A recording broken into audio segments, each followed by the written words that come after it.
오늘 이 말씀을 통해서 평화의 왕 예수 그리스도 이 제목으로 함께 은혜를 나누겠습니다. 이제 예수님께서 갈릴리 북쪽 지역에서 사역을 하시다가 이제 예수님께서 십자가에 어쩌면 죽으시기 위해서 지금 예루살렘을 향해서 노정에서 길을 걸으면서 많은 사람들을 치유하기도 하고 또 제자들에게 가르치는 장면들을 우리가 그동안 보아왔습니다. 이제 드디어 예수님께서는 예루살렘에 도착을 하셨습니다. 1절 말씀에 보니까 그들이 예루살렘에 가까이 와서 감람산 벳바게와 베다니에 이르렀다라고 말씀했지요. 예수님께서는 예루살렘 성에 오셔서 베다니에서 머물렀던 것으로 보입니다. 낮에는 예루살렘에서 많은 사람들을 만나고 사역을 하시고, 그리고 밤에는 바로 베다니에 다시 베다니로 가셔서 거기에서 머무르시고 쉬셨던 것으로 보여요. 왜냐하면 11절 말씀에 보니까 예수께서 예루살렘에 이르러 성전에 들어가서 모든 것을 둘러보시고 때가 이미 저물매 12 제자를 데리시고 베다니에 다시 나가셨다 그랬죠. 그러니까 베다니는 여러분 누가 있는 곳인지 혹시 기억하세요? 베다니는 나사로 그리고 마리아, 마르다가 살고 있는 동네가 바로 베다니입니다. 특히 마르다와 마리아가 예수님을 너무 사랑했기 때문에 아마 예수님과 제자들이 예루살렘에 오셨을 때 자기 집에서 최선을 다해서 섬겼던 것으로 보입니다. 예수님께서 힘든 일도 많았고 또 십자가에 죽으시기 이전에 참 마음에 괴로움도 있었지만 또 이런 마리아와 같이 예수님을 섬기는 그런 신앙인의 손길들을 통해서 또 한편으로는 기쁨도 있었고 또 위로도 있었고 감사도 있었을 것 같습니다.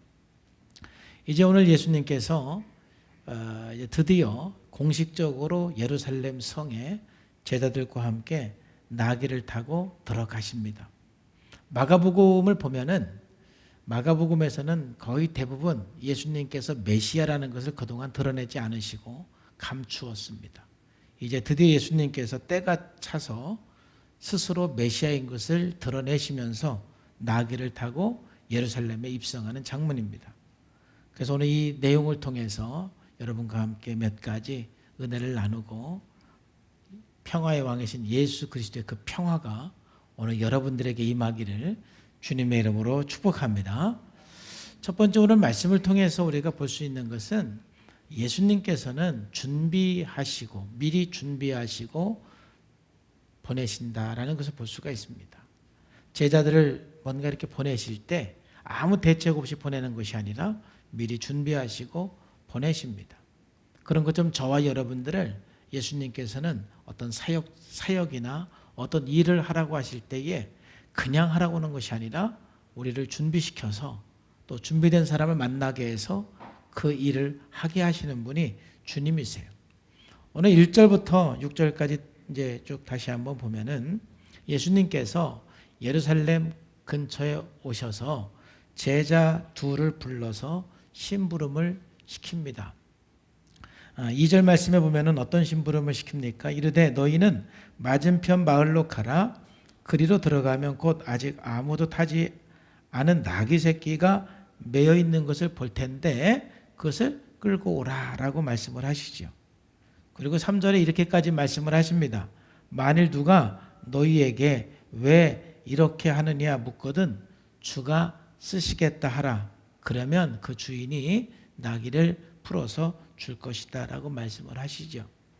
제자들은 예수님의 이 말씀을 듣고 그냥 그대로 가라는 곳에 가봤더니 나귀가 있었어요.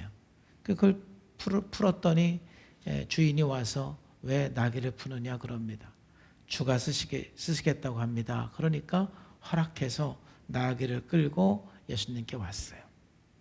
우리가 이 본문을 보면서 저는 한 두 가지 정도를 생각할 수가 있었어요. 첫째는 예수님께서 그 나귀 주인과 미리 만나서 뭔가 좀 얘기하지 않았을까.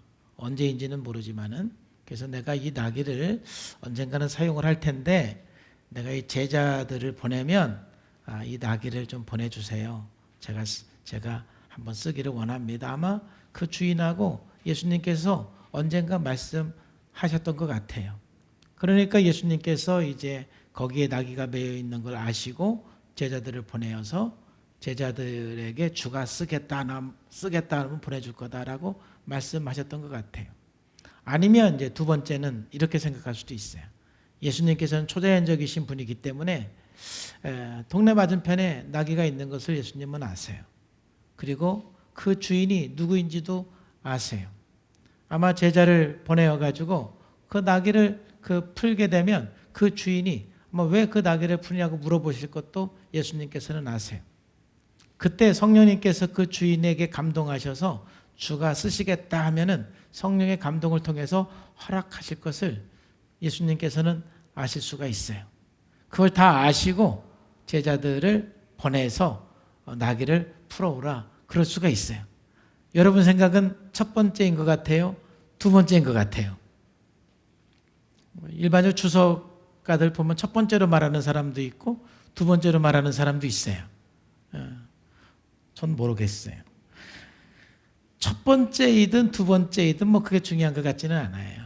그게 중요한 것 같지는 않고 제가 이 말씀을 통해서 지금 그 제목에서 말씀드린 것을 중요한 것은 첫 번째여도 예수님께서는 이미 제자들을 보내시기 전에 다 사전에 준비해 놓으신 거예요. 만약 두 번째 초자연적인 능력으로 예수님께서 다 아신다 할지라도 이미 성령님께서 그 주인의 마음을 다 감동하시고 그 주인의 마음을 허락하게 다 준비하시고 제자들을 보내신 거예요. 첫 번째 방법이든 두 번째 방법이든 중요한 것은 제자들을 보내실 때는 이미 그것을 할 수 있는 모든 것들을 다 준비해 놓으시고 제자들을 보내셨다라는 것을 우리는 알 수가 있는 것입니다. 예수님은 우리들에게 뭔가 부탁을 하실 때 또 어디 보내실 때 어떤 사역을 하게 하실 때는 그냥 아무 대책 없이 너 이거 해 라고 말씀하시는 분이 아니라 준비시켜 놓으시고 우리들에게 말씀하시는 분이에요. 마태복음 6장에서도 보면은 예수님께서 제자들을 전도하러 보내실 때에 그냥 보내시는 게 아니에요. 전도할 수 있는 그런 능력, 귀신을 쫓아낼 수 있는 그런 능력을 제자들에게 주어서 보내시는 것입니다. 일을 할 수 있도록 모든 것을 준비시켜서 예수님께서 보내십니다. 이에 모든 촌에 두루 다니시면서 가르치시더라. 12제자를 부르사 둘씩 보내시며 더러운 귀신을 제어하는 권능을 주셨다. 그리고 보내시는 거예요. 또 지난주에 제가 사도행전 16장을 묵상하면서 역시 하나님은 준비해서 사도 바울을 보내시는 거예요. 사도 바울이 처음에 선교는 터키 지역에서 선교를 했어요. 그리고 이제 예루살렘에 돌아와서 보고한 다음에 두 번째 선교를 나가는데 그때 역시 사도 바울이 원하는 건 터키 지역으로 또 가기를 원했어요. 근데 성령님께서 그 길을 막으시는 거예요. 밤중에 환상에서 지금의 그리스죠. 마케도니아 지역에서 한 사람이 손짓하면서 우리를 좀 도와달라는 그런 환상을 봤어요. 바울은 하나님께서 나를 그리스 쪽으로 가라고 그러는구나 하고 그리스 쪽으로 갔어요.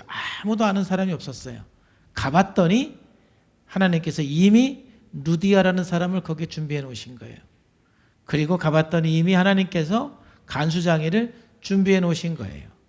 이미 하나님께서는 그러한 사람을 준비해 놓으시고 사도 바울을 거기 가라고 보내신 것이죠.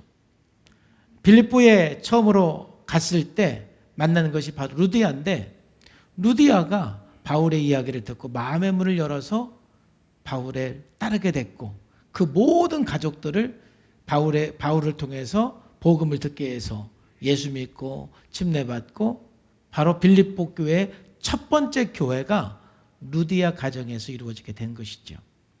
그리고 이제 두 번째 교회는 바로 간수장의 가정에서 두 번째 빌립보 교회가 탄생하게 된 것입니다. 이제 사도 바울이 복음을 전하다가 옥에 갇혔죠. 거기서 찬송하고 기도를 했습니다. 옥문이 열렸습니다. 이 간수장이는 죄수가 도망간 줄 알고 자결하려고 그랬습니다. 그랬더니 사도 바울이 우리 도망가지 않았으니까 자결하지 마시오라고 말을 했습니다. 그걸 보고 이 간수장이 너무 놀랐습니다. 그래서 사도 바울을 향해서 묻습니다. 우리가 그럼 어떻게 하면 구원을 받을 수 있겠습니까? 라고 물어요. 그때 바울이 아주 유명한 얘기를 하죠. 주 예수를 믿으라. 그리하면 너와 내 집이 구원을 받으리라. 이 말을 듣고요, 이 간수장이는 자기 온 식구들을 모아서 다 또 바울에게 복음을 듣고 온 식구가 예수 믿고 침례받고 바로 거기가 교회가 되는 것이죠.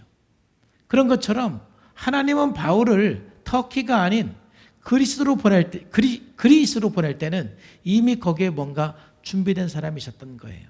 그리고 거기에 바울을 보내셨던 것이죠. 여러분, 그렇습니다. 우리가 하고 있는 일이 정말 하나님께서 기뻐하는 일이라면 우리가 염려할 것이 없는 것 같습니다. 왜냐하면 반드시 하나님은 나를 준비시키든지 아니면 준비된 사람을 만나게 하셔서 능히 그 일을 감당하게 하시는 분이 주님이십니다. 그러니까 저의 사역을 이렇게 돌이켜봐도 그렇습니다.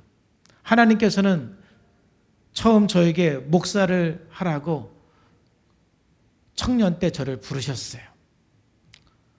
내가 어떻게 할 수 있을까? 사실은 막막했는데 지금 생각해 보니까 하나님께서는 그 일을 할 수 있도록 저를 준비시켜 주셨어요. 철저하게 저를 훈련시키시고 저를 준비하셨어요. 뿐만 아니라 하나님은 수많은 준비된 사람들을 만나게 해주셨어요. 제가 힘들어할 때는 위로자를 준비시켜 주시고, 제가 지혜가 부족하고 능력이 부족할 때는 저를 도울 수 있는 필요한 사람들을 하나님께서 만나게 해 주셨어요. 그래서 제가 30년간 참 최선을 다해서 사역을 했지만 제가 하나님 앞에 고백할 수 있는 건 딱 이 한마디예요. 나의 나 된 것은 하나님의 은혜입니다. 주님이 하셨습니다. 왜냐하면 주님이 나를 준비시켜서 제가 한 거고, 주님이 만날 사람 만나게 해서 제가 한 것이지 뭐 또 제가 잘나서 한 거는 아무것도 없는 것 같아요. 참 저는 해마다 기대가 되는 것은 2020년도에는 하나님께서 또 나를 누구를 만나게 하실까? 제가 워낙 부족하니까 하나님은 준비된 사람들을 많이 만나게 해주시는 것 같아요.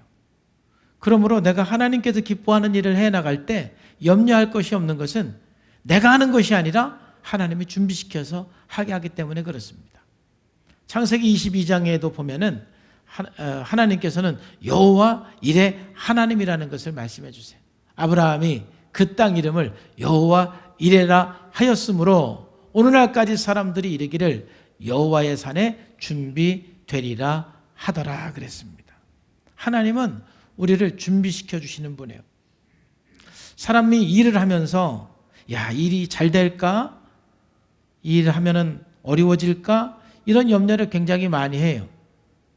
자, 그런데 제가 오늘 말씀 준비하면서 다시 한번 제가 확신하고 또 생각하면서 제 안에 평안이 왔던 것은 뭐냐면은 어떠한 새로운 일을 시작을 할 때 이 일이 잘 될까 안 될까 이 염려하는 데 시간을 쓰지 마시고 이 일이 하나님께서 원하시는 일인가 원하지 않는 일인가 하나님이 기뻐하는 일인가 기뻐하지 않는 일인가 여기에 우리가 신경을 쓰는 게 중요하다고 생각합니다. 왜냐하면 하나님이 기뻐하는 일이라면 더 이상 염려 끝입니다. 왜냐하면 하나님이 다 준비해 주십니다. 우리가 하나님의 뜻을 분별하는 것은 항상 100% 이건 하나님의 뜻이야 라고 항상 100% 확신할 수는 없습니다. 저도 기도하면서 이게 하나님이 기뻐하는 일인가 기도하면서 생각을 할 때 한 70%, 한 60%만 확신이 되면은요 한번 도전해 보는 것입니다. 그러면 그게 하나님이 기뻐하는 일이라면 여러분들은 분명히 경험하게 될 거예요. 여러분들을 준비시켜 주시는 하나님, 또 준비된 사람을 만나게 하시는 하나님을 여러분들은 기가 막히게 경험하게 될 거예요. 하나님은 준비해 주시는 하나님이에요. 특별히 우리 교회는 이제 그 회복 사역을 하고 있고 앞으로 한국 교회에 이 사역을 확산하고자 하는 것이 제 비전이기도 하고 하나님 앞에 기도하기도 해요. 그래서 이 회복 사역을 제가 이렇게 돌이켜 보면은 어쩌면 하나님께서 20년 이상 이 사역을 위해서 저를 준비시켜 주셨어요. 사실 지금은 이 회복 사역에 대해서 좀 구체적으로 제가 준비하고 기도하고 있지만 한번 20년 전, 30년 전에는 제가 뭐 회복 사역을 어떻게 해야 되겠다 뭐 이런 계획을 세운 적이 없어요. 근데 하나님께서 이 사역을 위해서 저를 준비시켰어요. 뿐만 아니라 준비된 많은 사람들을 만나게 해주셨어요. 첫 번째는 안덕자 교수를 만나게 한 것도 하나님의 특별한 은혜라고 저는 생각을 해요. 왜냐하면 정말 제가 회복사역을 위해서 최선을 다했지만 뭔가 빠져있는 게 있었고 효과적이지 않았는데 그분을 만나면서 참 사람이 변화되기 위해서는 직면이 이렇게 중요한 거구나. 또 하나님에 대해서 아는 것만큼 사람에 대해서 아는 것이 이만큼 중요한 거구나라는 것을 아주 피부적으로 알게 해주신 분이기 때문에 참 이 사역을 위해서 저에게 너무너무 소중한 분이에요. 그리고 또 그 공부를 하면서 이 김기분 전사님을 만난 것도 굉장히 저에게는 하나님이 준비된 사람을 만나게 해준 거라고 생각을 해요. 왜냐하면 그분을 만나면서 회복에 대한 갈급한 사람들을 또 제가 많이 만나게 됐어요. 그래서 그분들을 위해서 기도해주고 또 그분들을 도우면서 제 회복 사역이 확장이 됐어요. 또 그러면서 요즘에는 이제 금폭교회 목사님하고 사모님을 만나면서 거기에서 목회자들을 대상으로 제가 많은 회복 사역을 하면서 목사님을 만나고 사모님을 만나면서 또 사역이 좀 확장되어 가고 있어요. 뭐 제가 의도해서 하는 건 아무것도 없는데 하나님께서 이 사역을 저에게 말씀을 하셨을 때는 이미 저를 준비시키기도 하고 수많은 준비된 사람들을 만나고 또 앞으로 어떤 사람을 만날지 저는 기대가 돼요. 하나님은 우리들에게 뭔가 사역을 시킬 때 또 어디를 가라고 할 때는 대책 없이 너 이거 해 하는 것이 아니라 철저하게 준비해서 나로 하여금 그 일을 하게 하는 것입니다. 저 요즘에 뭐 또 카페도 우리 교회에서 안 해보던 일을 하면서 사실은 많이 걱정도 했어요. 막 잠도 안 오고 그랬어요. 근데 이 말씀을 준비하면서 제 마음이 정말 100% 평안해졌어요. 하나님이 기뻐하는 일이라면 하나님께서 준비된 사람들을 많이 만나게 해줄지 저는 믿습니다. 하나님을 의지하면서 가면 더 이상 염려할 것도 없고 불안해할 것도 없고 주님과 동행하면 되는 것이더라고요. 여러분 그렇습니다. 여러분들이 지금 어느 길을 가든 간에 그 길이 하나님이 원하시고 하나님이 기뻐하는 일이면 반드시 하나님께서 여러분들을 준비시켜 주시고 준비된 사람을 만나게 해줄 줄로 믿습니다.